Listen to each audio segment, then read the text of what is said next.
If you're 24 years old, I'm sorry, you're not a corporate leadership development expert. Like, Sure I am. ChatGPT told me I was. right, right. Mhm. So if you are an applicant looking for a job and the company is not being upfront about what the job is and what the culture is and what working there looks like, run. Right. If Yes. they don't have the time and energy to do that, then they're probably not going to take the time and energy to invest in you. All right. So how do we make this better? Most people that are searching for jobs and looking for one right now, Mhm. they're probably not the person you actually want to hire. Hmm. And I don't think this is entirely the right solution for everybody, but I think the bigger problem is Hunting for a job's not cheap. It's not easy. I mean, it's a full-time job to look for a job. I've got a couple of friends that are in the job hunt right now, and I mean, it sounds brutal out there. I'm hearing about organizations just ghosting people, setting up Zoom interviews and then not showing. I mean, it sounds like it's a pretty difficult space right now for both sides. I do think, if I can crap on applicants for a second, I think there are a lot of people who, to your point, hate their job and they're just applying for anything to get themselves out of the situation. And they'll apply for things they're barely qualified for or they're not even qualified for. And I have yet to see that really work out for anybody. Like, certainly the companies need to do their job better, but I think applicants share some of the blame here too, because they're just spamming and praying. I mean, dozens upon dozens of Gen Zs that Yes. have done this.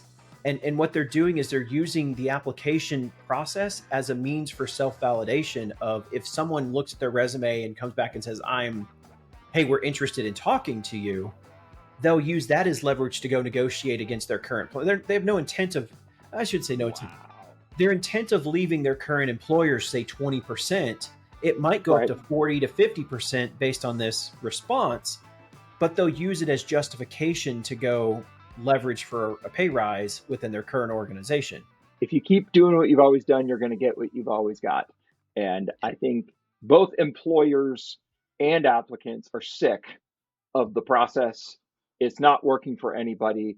Let's change the game and do something better, because this whole process is making work suck for both sides. Welcome to the Make Work Not Suck podcast. Ryan, have you heard about the $20 job application fee that broke LinkedIn a couple of weeks ago? There was this CEO who posted, I think it said this, am I insensitive to the world if I think that people should pay a small fee, like $20, to apply for a job as a means to prevent an overwhelming quantity of underqualified or mismatched applicants? I got to give the guy credit for trying. I mean, good idea. Vision maybe, but disconnected from the reality of culture and maybe not the best journey. I think LinkedIn might be the wrong place for that. Isn't there a whole like section of Reddit that's the "Am I the asshole?" section? Right? Have you seen Yes. that? The AIHA. That's where that comment belongs, right? Like, it belongs in a subreddit, not on LinkedIn, because I'm pretty sure you're going to struggle to hire anybody after posting something like that on LinkedIn. Oh, yeah. There's so many things wrong with this. All right, where do you want to start? Let's start with the out of touch CEO here. Okay. So I'm gonna totally butcher this. What's the French chick? Marie Antoinette. Yes, the let them eat cake. Mm-hmm. All right, you had to educate me on this one. Give everybody the backstory. What's the phrase "let them eat cake"? I think the let them eat cake came from, she's a French monarch, ridiculously wealthy in a country with many, many ridiculously poor people. They're starving to death. And she's like, well, why don't you eat cake instead of bread? It's so much better for you. Oh, there And was so a just bread. completely out of touch. Yeah, there was a bread shortage, and Right. so she said, "Why don't they just eat cake instead? If there's if there's no bread, then eat cake." Right. Yeah. So historical illustration of the ultra wealthy completely out of touch with the day-to-day realities of people that are struggling to survive. Let's take Okay. that to the CEO. How Okay. disconnected is that CEO from reality by wanting applicants to pay a $20 fee? I mean, you pay like a $20 fee to apply to an apartment. You Yeah. pay a $20 fee to apply for a loan. Yeah. Some There's places, usually I guess that's a bad college example now. applications. Yeah, college applications. That was the worst. I spent way too much money on college applications Right. because I had to pay. Here's the thing. I think there's different kinds of problems. I get, and to an extent, I sympathize with the fact that this is actually a problem for him. He needs to hire somebody to fill an important role in his company, and he gets 100 resumes for every one qualified applicant, right? And that is a problem that he faces, and it causes him some small level of pain. However, I think that's a first world problem, right? And when there's people who are struggling with, I've got to pick either taking my meds or eating this week, your 100 resume problem is just not that big of a problem in comparison. And so I think I don't want to slam the guy because he is being honest about the problems that he faces, but there is a lack of sensitivity to the fact that there are a lot of people, even in this country, that have much bigger problems than, oh, too many people want to come work for me. I don't know what to do with all of these people who want jobs. Yeah. There's a well, let's hit on the real problem is basically he's got a shitty intake process that in a crappy hiring system. I don't think there's that many people that want to work for him. I think it's just they don't have a good process, a good system, and they're getting flooded with applications.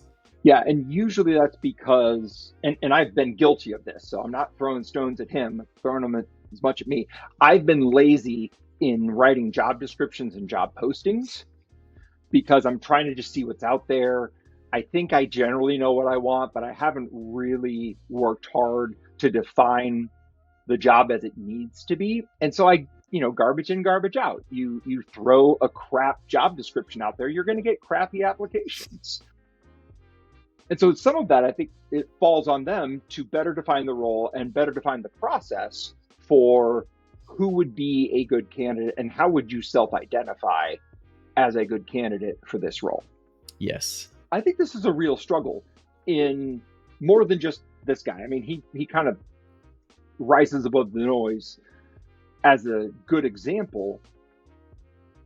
But I think we're in a time in our society where there are people who have an awful lot, just income disparity. I know this is a hot topic, not trying to create some clickbait here, but I don't think we really know what to do with people who have billions and billions of dollars and no way they could ever possibly spend it all. And at the same time, we've got people that are struggling with basic necessities, food, clothing, shelter, basic needs.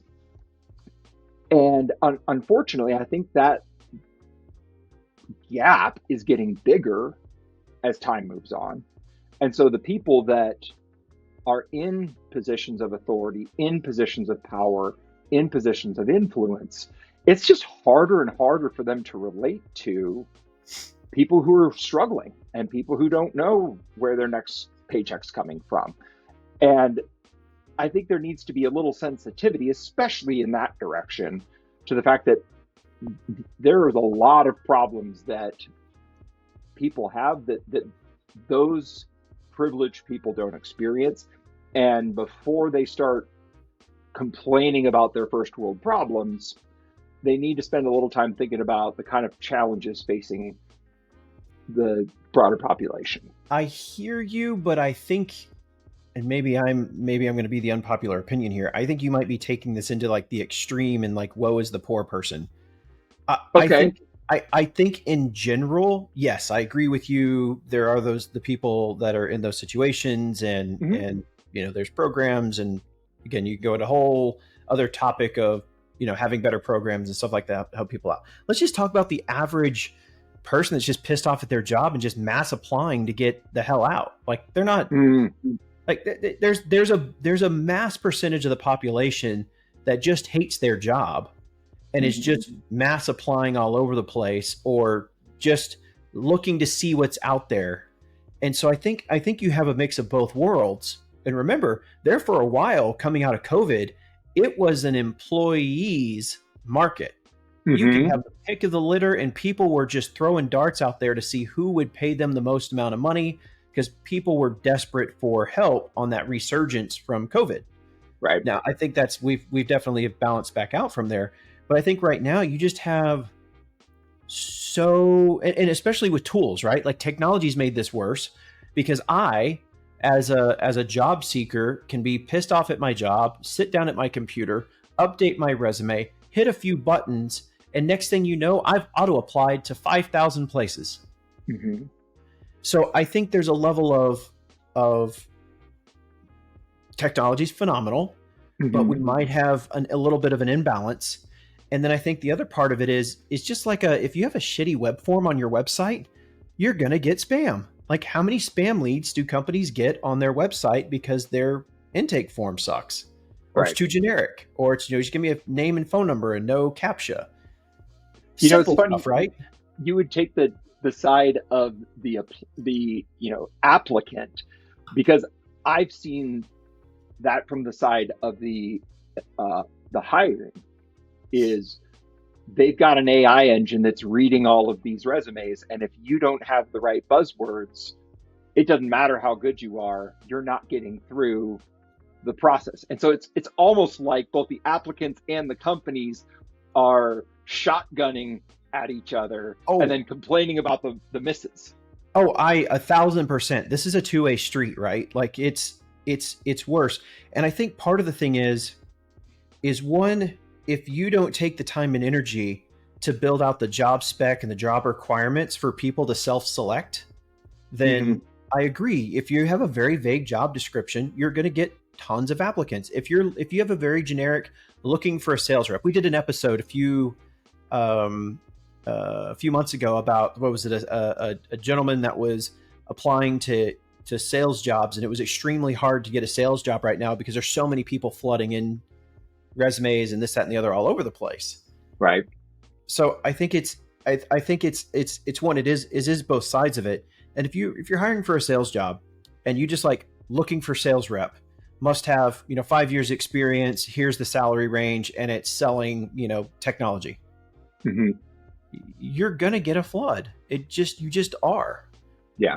So it's kind of one of those like your desire to be lazy does not constitute a problem on my part, which that's kind of what the CEO's saying is like, well, can I make my problem your problem by charging you $20 because I'm being lazy?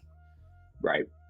Like if his problem really is he's getting hundreds or thousands of people applying to work for his company, I guarantee you they're growing like crazy. Their profits are through the roof, and he could hire people to manage that influx of people. Right. He's not getting that influx because he's got a high growth problem. He's getting an influx because he's got a shitty process. Sorry. Yeah, I do think it's interesting to look at this from both perspectives, because I do think companies are struggling right now to find good candidates in the context of the noise and the tools that the noise that the tools have created. Sorry. You're right. You can apply to 500 jobs in a day. That doesn't mean you're qualified for any of them. It just means you're gumming up the system with your just random resume applications. And so I do think companies are starting to work on how do we filter through the noise to find the people that are actually legitimate candidates for this opportunity. And AI is, obviously the top of the stack in terms of the tools that companies are using to try to filter through. I just don't know if I've seen one that's effective. So I'm going to take probably a different approach to this. And I don't think this is entirely the right solution for everybody, but I think the bigger problem is, and I know this does not, there's flaws in what I'm about to say. Okay. There's a group that I've been working with. They have done a phenomenal job using AI to find and filter applicants and do the job searching. But what they actually start with is they actually use the Simplify method. And they start with defining like, what is the vision for the role? What is the journey of the role? What is the culture of the company? Like, they really do go through this whole vetting process, defining what is the job map? What does success look like? What are the qualifications? I mean, really do the HR employee success side of the equation. Then they feed all that into their AI software. And then they go out and they start hunting for prospects. And then they're putting it out there. Now, the other thing is they don't post the job on a job board or Indeed or anything like that. They actually host the job posting on the company website. Okay. And so that this job description's out there and it's public and people can do it, but they actually there's a lot more to it. It's about the company, the employee success journey, what it means to work for the company. And they when they're doing their outreach on LinkedIn or whatever means they're connecting with people, predominantly LinkedIn, I think, they're directing people back to that page that really connects on the expectations of what it is, like the successes of it and the qualifications to be a culture fit for the company. And because the job spec is so well mapped out, what they're getting is top talent. They're recruiting top talent. And never, when they work with a company, do they post a job on a job board. Now, the problem with that, and again, I think this can be solved to some degree, is they're not posting opportunity. Now, you can go to that company's website or one of their clients' websites. You can go to their clients' websites. You can find the careers. But if you don't know to go there, it's not in a public forum, right? Now, don't get me wrong. They work with the marketing teams, the companies they work with, and they'll put something on, LinkedIn. Hey, we're hiring. Check out our job posting. So there is some marketing behind it, but it's not a public job board. So automatically, a lot of the junk is filtered out because it's not in a public, easy apply mass forum. So I hear you, and I like that for the companies that applies to, right? If you're hiring white collar professionals, college educated, these are higher dollar roles, they're higher qualification roles. They're doing it for lower level jobs, the average blue collar worker too. Really? Yeah. It's more about the methodology. And when I was criticizing the CEO earlier, when he says he has a shitty process, they come in and bring an employee success model to the equation, and it makes it a lot better. It's not that they don't advertise. If you're doing, you're hiring people for a restaurant, you can still use the same methodology, same process, and you might put a sign in the window, or you might have like a big banner outside hiring people, taking applications. Right. You still have to advertise the job to a degree. It's not entirely recruiting. Of course. But what I'm saying is you're not putting it out. It is a little bit harder. Don't get me wrong. There's a little more effort behind it, but you're not putting it out there on the mass market where you get the mass shit. Right. So again, where this falls short is for someone, let's say I'm searching for a job, I'm looking for a remote job, I'm looking for, let's say a technology remote job. Well, that's where the job forms come in, and they help you find and connect to those companies. And so that solution does not really work well for the people that are actually seeking. But this is the catch-22, right? Most people that are seeking a job don't get me wrong. This is not a one size fits all statement. Mm-hmm. If you've been fired or let go, or the company went out of business, or you may have been one of the most phenomenal people, but the owner was a crook, and the government came in and shut it down. Right.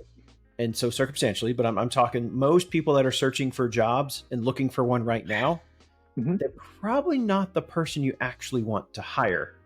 Hmm. They're looking for a job right now. They want a job right now. They're just looking to make I need to get a paycheck. I got to make some money. Again, I understand situationally, but oftentimes that's where both the employer and the employee or potential employee, kind of have concessions on what they'll stand for, because they either A, need to fill a seat fast, or B, they need a paycheck fast. And so what happens is you end up getting, a butt in the seat that doesn't work out long term. Yeah. Shotgun marriages rarely work out in the long run. Right. And so again, I'm not saying this is the right solution or, works for everything, because there's all these edge cases. I just think with the job boards and technology, we've just made the shotgunning a lot easier for both sides. Right. But it doesn't mean it's actually working for either side. Right.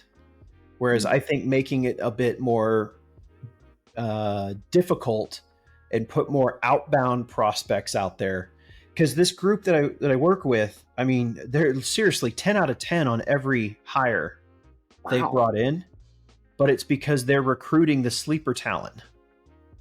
They're finding the talent that is okay with their job, sure, not content, and they're challenging. Let's put it this way: they're challenging the intrinsic side of the job.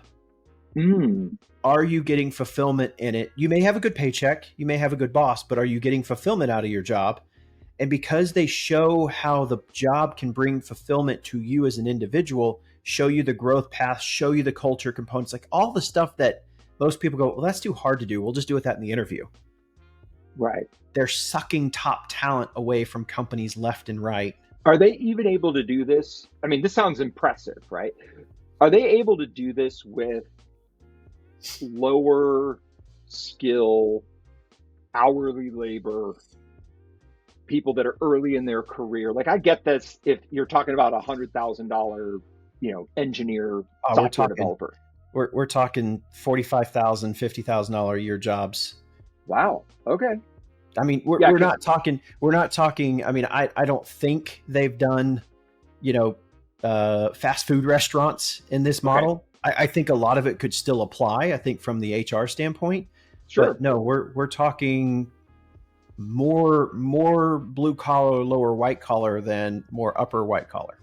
Okay, that's great, because I'm thinking of a couple of my clients that are kind of more in the kind of trade organizations, and some of them are like, look, I've just got to have a warm body in the warehouse, and it would be hard, I think, to convince somebody who has that mentality that no, it's worth building a customer journey or an employee journey for somebody who's making $18-20 an hour. I don't think you're wrong. I just think it's harder to convince them. It's an interesting effect you've got going on there. Well, there we go. There it is. All right, so we're kind of backing into this idea of the cost to employers.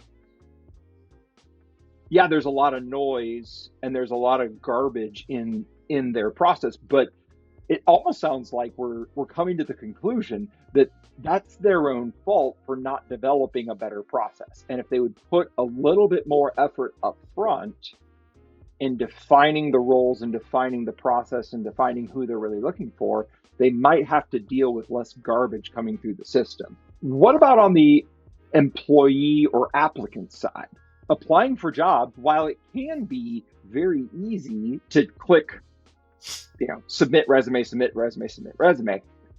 hunting for a job is not cheap. It's not easy. I mean, it's a full-time job to look for a job. I've got a couple of friends that are in the job hunt right now, and I mean, it sounds brutal out there. I'm hearing about organizations just ghosting people, setting up Zoom interviews and then not showing. I mean, it sounds like it's a pretty difficult space right now for both sides. I agree. And honestly, I haven't heard anything. I've heard more applicants ghosting than companies ghosting, but where I can see it, and this is this was another group I work with that the scheduling AI software they rolled out screwed up the invites, and so it wasn't so much that the company ghosted the applicant. It was the scheduling, we tried to offload scheduling and streamline scheduling to avoid that 7 email back and forth. And that had an issue with it and didn't attach, it sent the invite, but didn't attach the Zoom. And then, you got to do that awkward back and forth. I've heard of more people ghosting the interviewee or interviewer than that side. So the applicant ghosting the company, not the company ghosting the applicant. That's what surprised me as well. Is a friend of mine got ghosted by multiple organizations in the span of a couple of weeks, but maybe they're just again having some process problems. And I do think this is where I think you mentioned it earlier, where companies may be using AI is maybe he applied, maybe they auto set up an interview or something like that. Then they used AI to run the profile and said not a fit. Or I've seen some people using applicant tracking systems.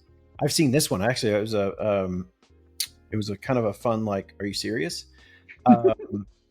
Where HR, the person would come in, HR did the fulfillment parts of it, scheduled the interview. They were using an ATS, an applicant tracking system. The hiring manager looked at the resume and said, no, this person's not a fit, rejected it, but then HR didn't go through and actually cancel the interview.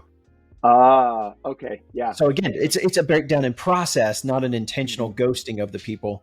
Again, that's just in my limited purview. I haven't heard of, I have heard of CEOs ghosting people because they rather take a sales call, like a sales call comes up and they just email the person, 6 hours later, oh, sorry, I had a call, I couldn't do it.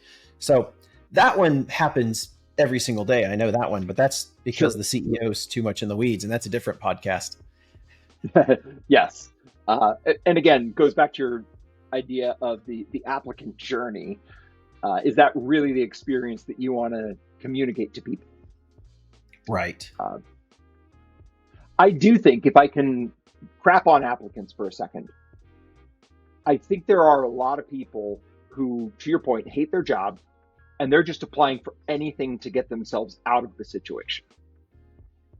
And they'll apply for things they're barely qualified for, or they're not even qualified for. And I have yet to see that really work out for anybody.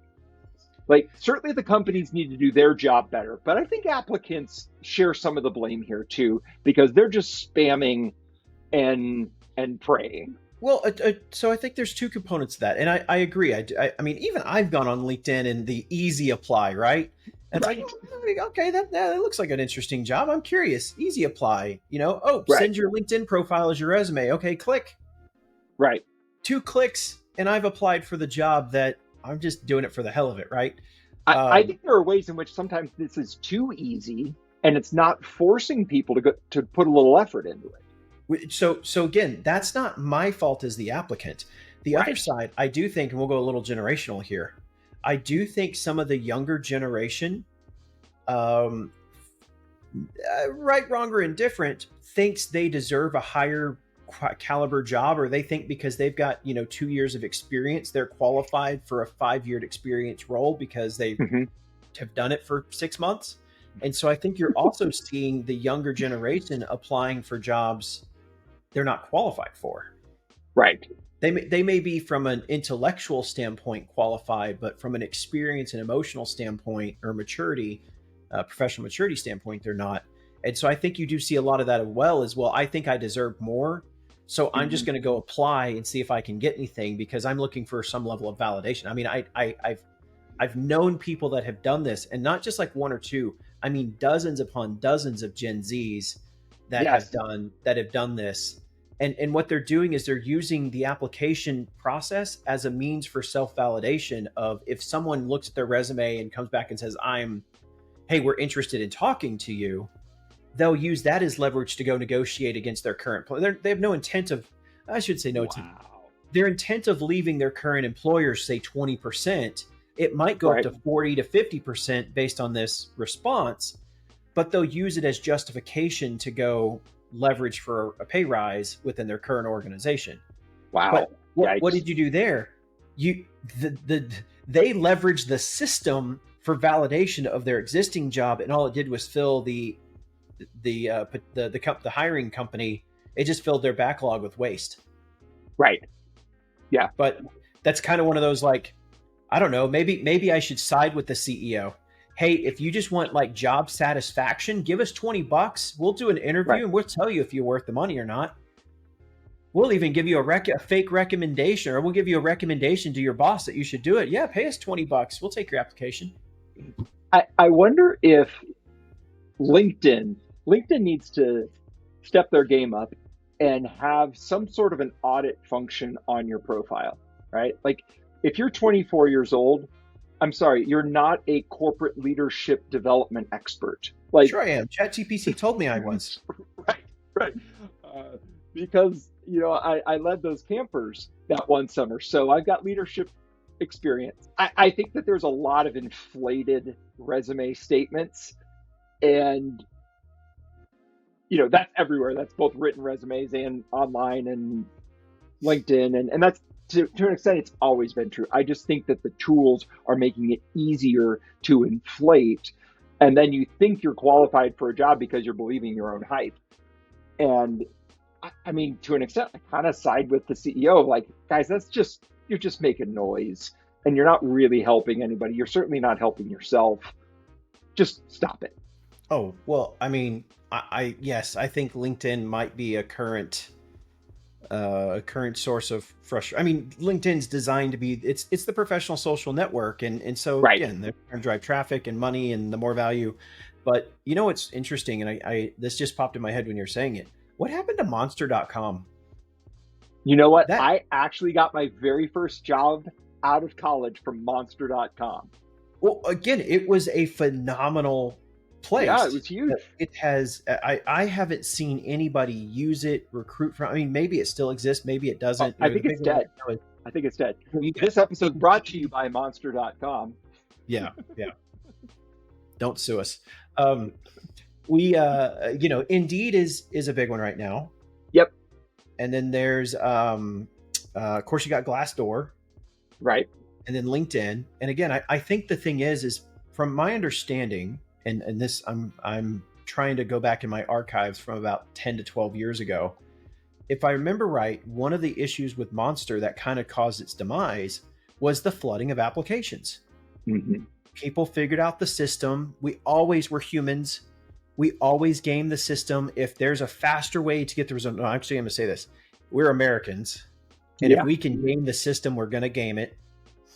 The reason I say that is because when I was in Spain, man, there was no hurry to get to any result. Matter of fact, the result versus us Americans, we got to be at the result, yesterday. Right. So I think if you look back and I'm kind of trying to pull this from my archives here, I think that was one of the demises of Monster. Is it was gamified, the shortcuts, it became noise, too much influx. And then the new tool came out, Indeed. Well, remember there for a while, everybody was using Craigslist, which that was fun. Yeah. That didn't work well. But then Indeed came out, and it was the new one, and it had these cool features, and it had better ways of doing it. But then as Indeed is involved and more got flooded into the market, it's just become noise again. So I think it's just the human nature of the locust. We tend to just come in and destroy, and this is our current version of it. Yeah. Well, I think what you're talking about here is just multiple iterations of the breakdown of the employer-employee contract, right? It reminds me a little bit of the episode we did a while back about dating and how dating has gone digital, but it's an awful experience, right? The whole swipe right, swipe left.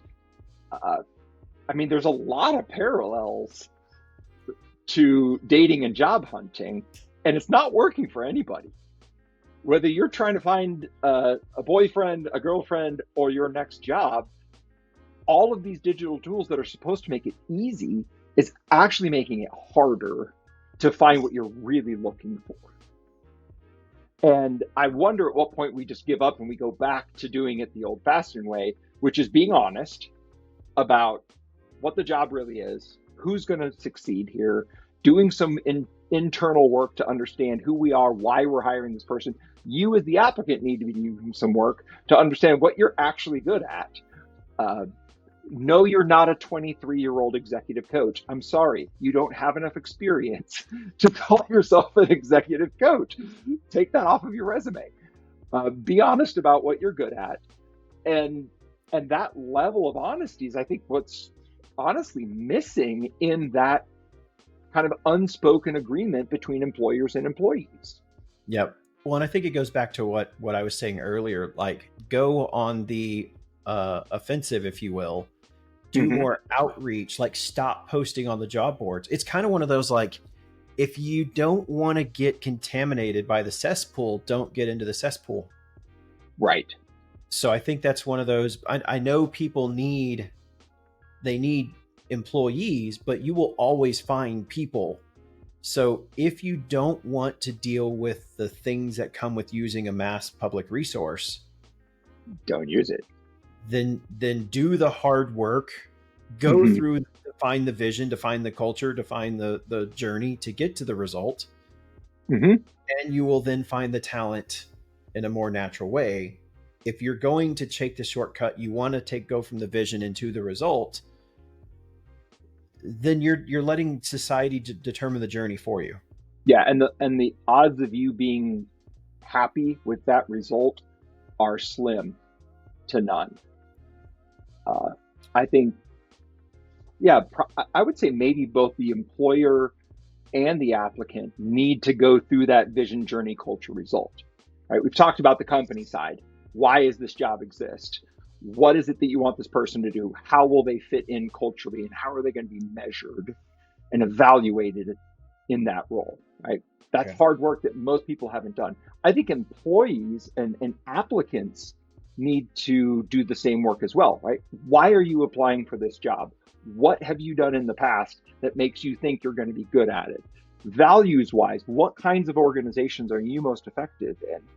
And results, what have you delivered in the past? Show me your accomplishments, not just your responsibilities, but what you've actually achieved, the points you've put on the board. And if you can't do that, you shouldn't be applying for the job in the first place. Well, I think it's the same thing we just said in reverse, right?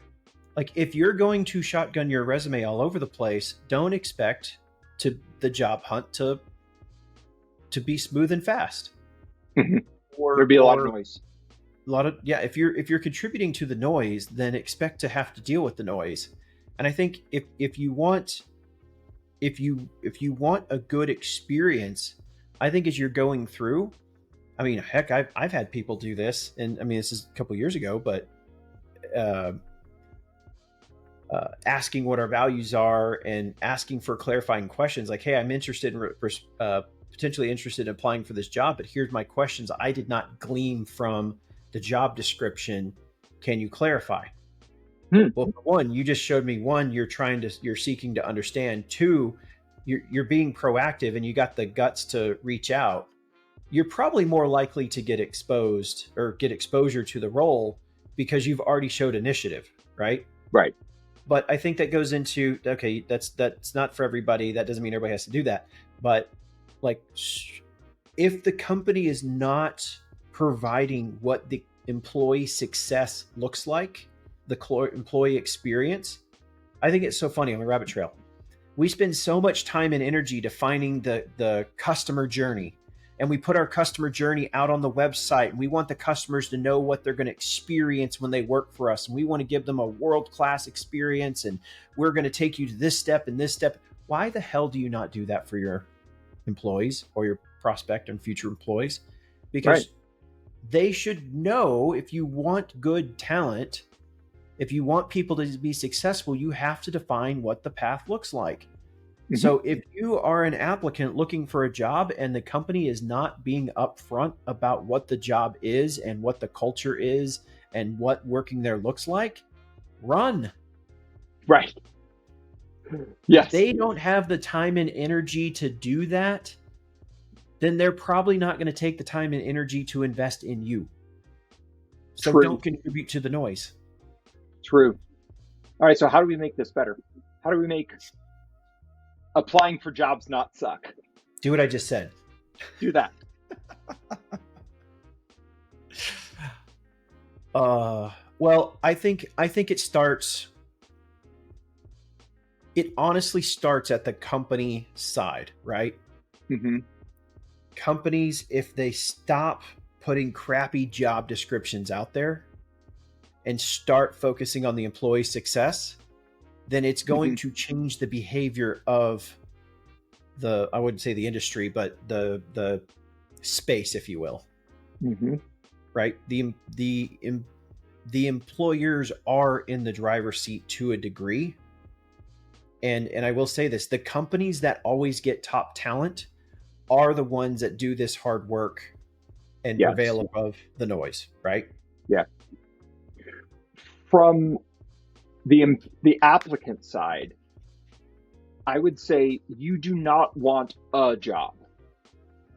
You want a good job. It's like dating. I've got a buddy, he's like, I just want a girlfriend. It's like, no, you don't. I promise you, there are girlfriend scenarios that are way worse than being single. You don't want a girlfriend. You want to hook up. Just get on Tinder and swipe left. Right. Right. There are some very toxic situations that you would be much better staying away from than checking the result box of I've got a girlfriend, check. I think jobs are the same way. I've got a job, check. Not what you want. I think in that case, I think there are platforms for things like that. Like if you just want a job, do Uber Eats or get on, Fiverr or Upwork, right? Like sure. That is a means of finding work if you're skilled and talented in any number of degrees of things that you can just get work to get work and get paid. That's fair. That's actually a really good point. But I would say that no matter how bad your job situation or your unemployment situation is, there are worse scenarios. So don't just spray and pray that your resume gets picked up by somebody. I think do the hard work to understand yourself. Where have you been successful? What have you enjoyed? What are you good at? What has been affirmed by your coworkers in the past? Man, you're really good at that. Do the hard work to understand what you're bringing to the table, and then go find the roles where that is going to be valued, in the companies where your skills and experiences are going to be valued. Just hitting apply to everything you can find doesn't work. And even if you do get an interview, you're going to hate the job because it's not a fit for you. And if you don't know who you are, you're not going to know that it's not a fit until you're stuck in it. Yep. Well, the other thing too is recruiters are always looking for good candidates. And two things you can do is if you don't want to, if you want to avoid the spray and pray and just mass application with no reply, get your profile on LinkedIn and your social presence good, mark yourself open to work, and get in front of a recruiter. Now, you don't want to get in front of any recruiter, right? You want to vet the recruiter. And again, this is the hard part. You want to work with a recruiter that has a track record getting people placed, that is qualified for your space. Like don't try to get in front of a recruiter that recruits doctors for, practices and you're a developer, right? That's not going to make sense. So, I think another way is to get in front of recruiters, connect with the recruiters, get your resume to recruiters, and again, find one that works for you. I think that's another means of getting out above the noise. And then I think, again, on the employer side, recruiters are expensive. Don't get me wrong, but suck it up, because I guarantee you spent more money, probably exponentially more money, trying to do it yourself and failing.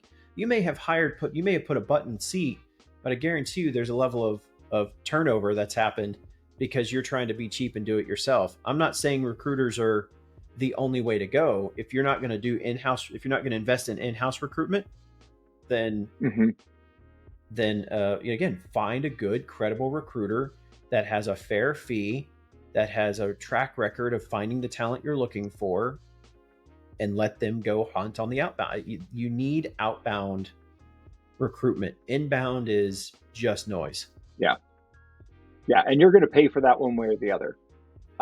You're going to pay for it directly by getting a recruiter, or you're going to pay for it indirectly by hiring the wrong person, limping along for 12 months before you fire them. Then the role sits empty for another 3 months. Like, you're going to pay for it one way or the other.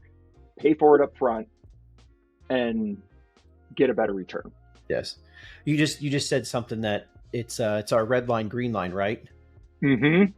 If you pay the price up front, you do the hard work and pay the price up front, it's going to be far cheaper or far less time, far less energy than paying the price down the road. Right. It's that good old thing of half-assing it. When you half-ass something, it costs you twice as much. Mm-hmm. So bite the bullet, do the hard work up front, receive the dividends, or keep making it suck. I don't know. I guess if you like the waste of time, waste of money, stress, and if you love living in that environment, I don't know anybody that does, but if you love it, then I guess keep at it. You do you. If you keep doing what you've always done, you're going to get what you've always got.